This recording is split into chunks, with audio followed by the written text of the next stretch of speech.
L'événement cette semaine au Sénat, c'est la discussion en séance publique du projet de loi de modernisation de l'action publique et d'affirmation des métropoles. Mais tout de suite, retour sur notre sélection hebdomadaire des actualités du Sénat. L'examen du projet de loi de modernisation de l'action publique et d'affirmation des métropoles s'est poursuivi en séance toute la semaine. Lundi 3 juin, les sénateurs ont rejeté la création de la métropole de Paris.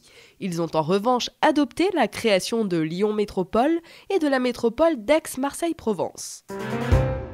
Mercredi 5 juin, la commission d'enquête sur l'efficacité de la lutte contre le dopage poursuivait son travail d'audition de médecins sportifs et de coureurs cyclistes.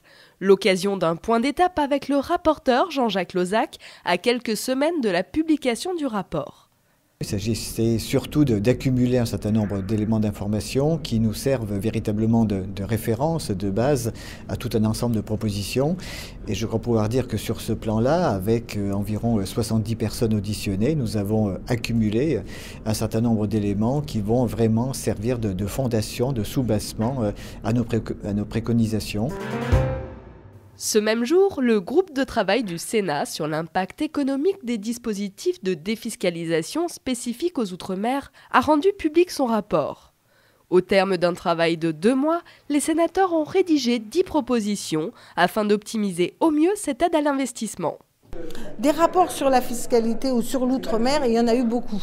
En revanche, sur l'efficacité et l'évaluation de à quoi sert la défiscalisation, comment elle est mise en œuvre et quel impact est là, ça c'est le premier rapport. Dans la défiscalisation, il y a 2 grands sujets, il y a le logement social et parallèlement il y a l'investissement productif, donc tout ce qui va vers les entreprises, en général petites, puisque l'investissement moyen est de l'ordre de 30 000 €, donc ce ne sont pas des très gros dossiers. Si véritablement, comme l'entend le gouvernement, on veut faire des économies, c'est essayer de prendre en compte d'autres propositions qui constituent à mettre en place un prêt à taux zéro qui viendrait financer le logement social, le logement très social. Nous souhaitons que le gouvernement réfléchisse un peu à ce qu'il est en train de prévoir.